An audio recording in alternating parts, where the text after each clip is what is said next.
Hi everyone, today we will talk about how to fix or how to solve Facebook bug. To know how to fix or how to solve Facebook bug, you should just go to settings like this. You will click.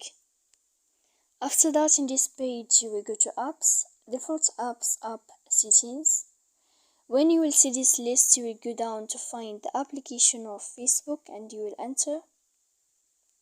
Then in this page you will go to click for stop. When you will end this, you will enter to storage. After that, you will click clear cache. Then you will go to click clear data. And when you will end all this stuff here, as you see, you can turn off your Wi-Fi. So please don't forget to support us by like and subscribe. See you next time in another video, and thank you for watching.